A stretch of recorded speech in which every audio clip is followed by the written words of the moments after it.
노드 2026, 20년 준비 기간. 중국과 대만의 통일 시기를 논의할 때 예치취하는 2026년이 핵심 노드라고 생각합니다. 정치적 약속을 이행하는 것이 중국에서 중요한 문제이기 때문에 연기할 수 없는 노드입니다. 이것은 또한 중국의 정치 운영 메커니즘에 도덕적 힘이 중요한 요소임을 보여주는 좋은 예입니다. 오늘날 서양과 동양의 정치 연구 학자들은 도덕의 힘을 완전히 무시하고 있습니다. 적어도 그들은 그것을 경시합니다. 정치 구조, 정치 권력, 제국 질서를 연구하는 대다수의 학자들은 서양 정치 모델에 이론적 기초와 사고 방식을 두고 있습니다. 이러한 학자들은 종종 법적 조항의 힘, 국가 기구의 중요성, 경제 권력의 중요성을 무한히 확대합니다. 그들은 정치 구조와 질서의 운영에 또 다른 중요한 힘이 있다는 것을 전혀 알지 못합니다. 그것은 바로 도덕적 힘입니다. 도덕적 힘은 중국 정치 관리와 질서 유지에 있어 결코 빠질 수 없는 요소입니다. 강력하고 견고한 도덕적 힘이 이 사건을 이곳에 가져왔기 때문에 2026년의 대만 통일이 이루어져야 합니다. 이 도덕적 힘은 강하게 휘어진 샘과도 같으며 충분한 에너지를 축적해왔습니다. 그리고 이 긴장은 한계에 도달했습니다. 이 긴장이 해소되지 않으면 반대 방향으로 폭발하여 현재의 중국 정치 질서에 큰 균열을 일으키고 일련의 혼란을 가져올 것입니다. 2023년에 출간된 책에서 예치취하는 시진핑 주석의 정치적 성공이 그의 정치적 공약과 밀접한 관련이 있다고 분명히 언급하고 있습니다. 이 결론을 뒷받침할 만한 내부 정보는 없지만 중국의 정치 운영 법칙을 통해 확인할 수 있습니다. 중요한 것은 시진핑의 정치적 공약을 언제 이행할 것인가 하는 것입니다. 예치취하는 20년의 준비 기간이 가장 가능성이 높은 과정이라고 생각합니다. 첫째, 20년은 대만을 통일하기 위한 충분한 준비 기간입니다. 둘째, 20년은 매우 나쁜 정치 구조를 구축하기에는 충분하지 않습니다. 다시 말해, 중국은 중앙 집권 체제의 수립을 허용할 것입니다. 그러나 역사적으로 중요한 업적을 이루지 못한 사람은 그렇게 할 수 없습니다. 이제 정치적 헌신과 그 이행에 대해 직접 이야기할 수 있습니다. 또한 중국의 정치 권력 구조에서 도덕적 힘을 살펴볼 수 있습니다. 2009년과 2011년 사이 시진핑은 정치적 패배를 겪었습니다. 장점인 파벌은 그를 다른 정치 스타인 보시라이로 교체할 준비를 하고 있었습니다. 공개적으로 발표된 첫 번째 타격은 그가 2009년 중앙군사위원회 부위원장으로 취임하는 것이 지연되었다는 것이었습니다.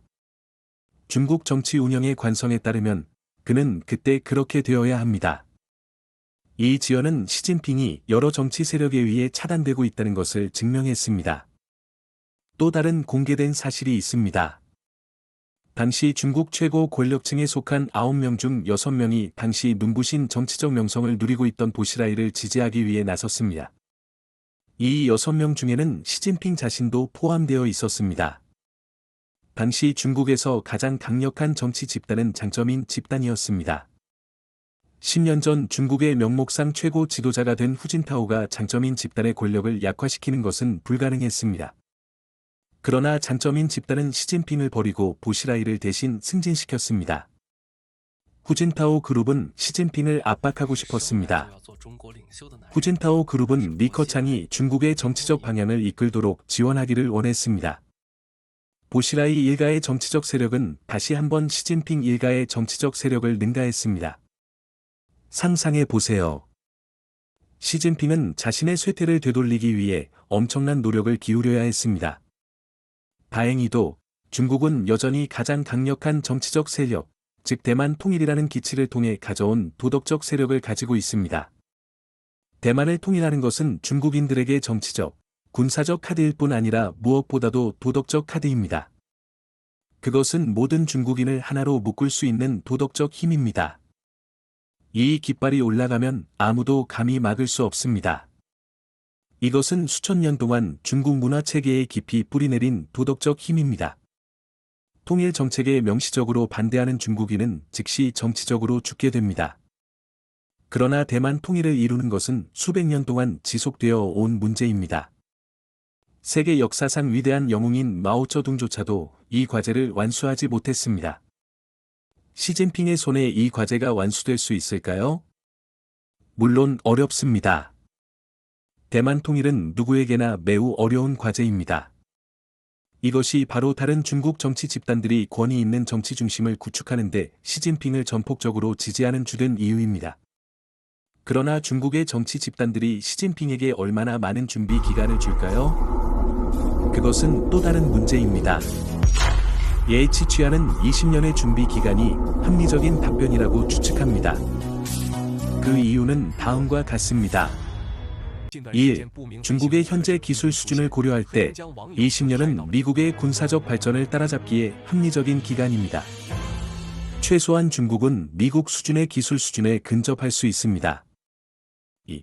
20년은 시진핑이 권위적이고 효율적이며 충성스러운 권력 집행 시스템을 구축하기에 충분한 시간입니다. 3. 20년은 시진핑이 신체적 건강 측면에서 안전지대에 있을 기간입니다. 4. 가장 중요한 것은 20년은 뚫을 수 없는 권력 시스템을 구축하기에 충분한 시간이 아니라는 것입니다. 이 20년 동안의 최종 시점은 2027년 11월입니다. 시진핑이 기한 내에 정치적 약속을 이행하지 못한다면 그의 권력 제국이 붕괴될 위험이 큽니다. 뿐만 아니라 그가 지난 20년 동안 시행한 가혹한 정책들이 그를 괴롭힐 것입니다. 지난 20년 동안 중국의 다른 정치 집단들은 자신들이 받은 양보를 되찾기 위해 그를 쫓을 것입니다. 도덕이라는 이름으로 중국인들이 그에게 제공한 모든 지원은 그에게 불리하게 작용할 것입니다. 이러한 모든 반격은 시진핑에게만 집중되지 않을 것입니다. 그의 혈족, 그의 아내의 혈족, 그리고 그의 어머니의 혈족이 연루되어 처형될 가능성도 있습니다. 이로 인해 그들에게 막대한 비용이 발생할 것입니다.